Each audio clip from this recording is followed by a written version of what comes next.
Lantas bagaimana hasil pemeriksaan Menteri Komunikasi dan Informatika Johnny G. Plate pemirsa? Kita tanyakan langsung kepada Kepala Pusat Penerangan Hukum Kejaksaan Agung, yaitu ada Bapak Iketut Sumadana. Selamat sore, Pak Sumadana.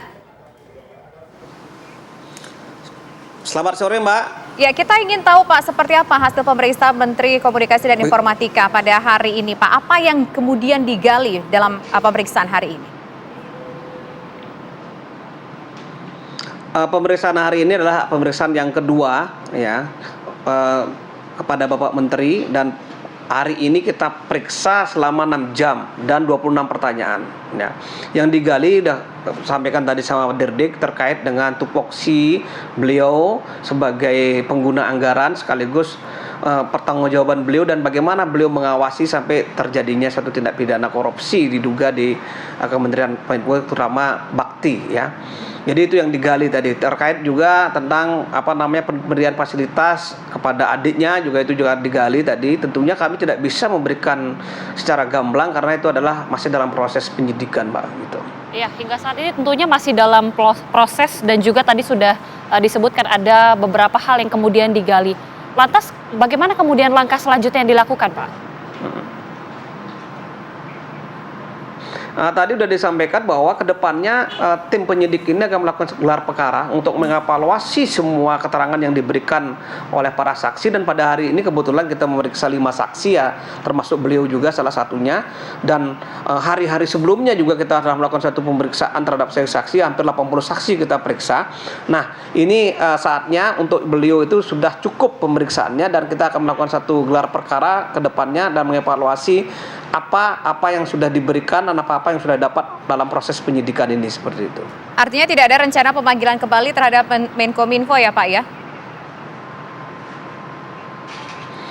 Untuk sementara penyidik menyatakan cukup, dan kita juga sudah melakukan satu rangkaian penyitaan ya, dan beberapa uang 10 miliar kurang lebih kita dapatkan dari hasil proses penyidikan ini, dan beberapa juga diberikan secara sukarela, dan mobil, tanah, kendaraan bermotor kita sudah lakukan satu penyitaan dalam proses pemberkasan ini, dan sudah kita menetapkan 5 tersangka dan sudah melakukan satu proses penahanan, dan sekarang ada tahap pemberkasan.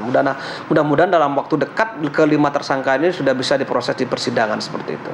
Baik, tadi disebutkan juga bahwa ada sebanyak 5 saksi yang diperiksa, termasuk juga salah satunya adalah Johnny G. Plate. Seperti apa sebenarnya Pak keterangan dari masing-masing saksi tersebut? Tentunya mereka yang dipanggil-panggil ini sudah beberapa kali ya dilakukan suatu pemanggilannya. Tentunya kita akan menggali lebih dalam apa yang sudah diberikan sebelumnya. Mungkin ada keterangan-keterangan saksi satu sama lain ya, bisa memberikan keterangan yang berbeda tentunya sebelumnya, sehingga kita meng-cross check keterangan itu kepada saksi yang diperiksa pada hari ini. Dan untuk penyidik menyatakan bahwa kepada Pak Johnny G. Plate sudah cukup memberikan keterangan pada hari ini dengan 26 pertanyaan selama kurang lebih 6 jam, dan sebelumnya juga sudah memberikan keterangan ya. Nanti akan dievaluasi apa-apa yang sudah diberikan seperti itu. Cluenya tadi dievaluasi dan dilakukan gelar perkara teman-teman penyidik ke depannya. Oke. Dari keterangan yang disampaikan oleh Menkominfo pada hari ini, apakah tampak ada yang ganjal, yang janggal begitu yang ingin digali? Begini, tentu penyidik sebelum melakukan pemeriksaan terhadap saksi sudah mempunyai data-data dukung, sudah mempunyai hasil-hasil pemeriksaan sebelumnya kepada para saksi, ya, sehingga inilah yang perlu diklarifikasi, di cross check seperti itu. Kami tidak melihat ada yang ganjil, ada yang ganjal, atau ada yang tidak dimengerti dalam satu proses penyidikan ini. Semua clear diberikan, dan beliau cukup kooperatif memberikan keterangan dalam proses penegakan hukum di Kejaksaan Agung ini, Pak. Iya Pak, tadi disebutkan bahwa ada sejumlah alat bukti juga yang kemudian sudah dimiliki, termasuk juga terkait dengan pemberian fasilitas kepada adiknya. Apa sebenarnya penjelasan dari Johnny G. Plate terkait hal ini, Pak? Tentu kami tidak bisa disampaikan dalam namanya media secara lengkap vulgar karena ini kan proses penyidikan ya. Tentu nanti kalau kita sampaikan semuanya akan mengganggu nanti proses pembuktian di persidangan dan mereka juga akan bisa siap-siap mengantisipasi yang sudah ditetapkan tersangka ya Mbak ya, bisa mengantisipasi hal-hal yang tidak kita inginkan dalam satu proses pembuktian nanti ke depannya seperti itu. Oke, kita tahu ini adalah merupakan materi dari untuk penelusuran kasus ini, tapi juga kita tentu ingin tahu karena disebutkan tadi beberapa hal yang ditanyai adalah berkaitan misalkan dengan adanya manipulasi progres kemajuan proyek BTS itu. Nah, manipulasinya ini manipulasi seperti apa yang dilakukan Pak? Apakah dari semua proyek yang ditargetkan misalkan ada beberapa yang disampaikan semuanya tercapai tapi ternyata banyak yang tidak tercapai atau bagaimana Pak? Manipulasinya seperti apa? Jadi begini, penyidik telah menemukan bukti yang cukup kenapa perkara ini sampai naik ke proses penyidikan bahkan menetapkan 5 tersangka. Tentu penyidik sudah mempunyai bukti-bukti yang kuat bahwa perkara ini mengarah pada suatu tindak pidana korupsi ya. Sehingga dari hasil penyidikan ini penyidik menyimpulkan, ini baru penyimpulan sementara ya, ada suatu kerugian yang masih didalami oleh teman-teman BPKP dan juga melihat adanya proyek ini sampai saat ini setelah pertanggungjawaban 2 tahun yang seharusnya dikerjakan di 2021 sudah selesai, ternyata 2022 dan 2023 sampai saat ini juga belum selesai.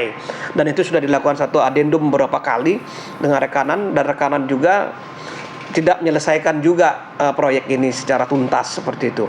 Itu salah satu item yang kita ketemukan. Dan item lain mungkin ada yang pembelian markup terhadap proyek ini juga disebutkan oleh teman-teman penyidik dan ada juga berupa pemberian uang yang masih kita dalami semua dan ke depan mungkin kita akan lakukan sangkaan TPPU terhadap para pelaku ini seperti itu. Ada 5 pelaku atau 5 tersangka yang dalam proses penahanan sejauh ini dari pihak-pihak mana saja Pak? Itu ada dari Bakti, dari Kemenpo juga ada dari konsultan juga ada dan ada juga dari pihak swasta. Ya, bahkan konsultan yang kita lakukan penahanan yang sudah dijadikan tersangka bahwa apa yang dilakukan oleh konsultan ini memberikan suatu proses penelitian yang tidak sesuai dengan fakta di lapangan. Nah itu sehingga kita tetapkan yang bersangkutan sebagai tersangka dan mengembalikan sejumlah uang yang diterima dari konsultan tersebut gitu. Baik, terima kasih atas informasinya Kepala Pusat Penegakan Hukum Kejaksaan Agung Bapak Iketut Sumadana sudah berbagi informasi bersama kami. Selamat sore Pak Ketut.